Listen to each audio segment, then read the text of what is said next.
Sampurasun. Tetepang deui dina channel Tatakrama Basa Sunda dina episode kedua. Dina ieu episode urang diajar ngalarapkeun kecap dahar, neda, sareng tuang anu hartosna makan dina basa Indonesia. Kecap dahar kaasup kana ragam basa Loma atawa kasar anu dipake atawa dilarapkeun pikeun diri sorangan atawa diri batur anu geus loma. Contona lamun urang ngobrol jeung babaturan. Cik ayeuna perhatikeun ieu obrolan Jaja jeung Dadan. Ya, mana geus dahar, Jan? Puncan euy, tadi teu kabur dareula kaberangan. Aya mana geus dahar? Bukusan wa urang ge can dahar.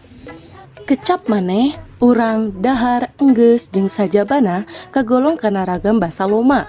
Dipake nalika ngobrol jeung jalma anu geus deukeut, saperti anu diragakeun ku Dadan jeung Jaja dina eta video. Satuluyna kecap neda jeung tuang. Kecap neda kaasup kana basa sedeng atawa basa lemes ka diri sorangan. Sedengkeun kecap tuang kaasup kana basa hormat atawa basa lemes pikeun diri batur. Cik perhatikan kalayan gemet ieu contoh pagunemanana.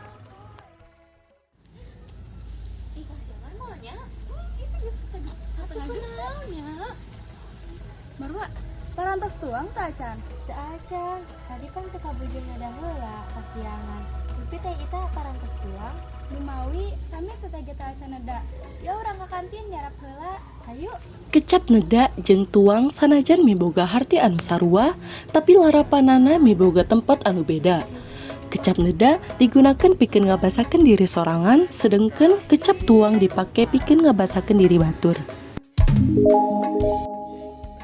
Sakitu anu kapihatur, urang tepang deui dina episode saterasna. Mugia ieu konten sasieun sabeuneureun aya mangpaatna kanggo urang sadayana. Hatur nuhun.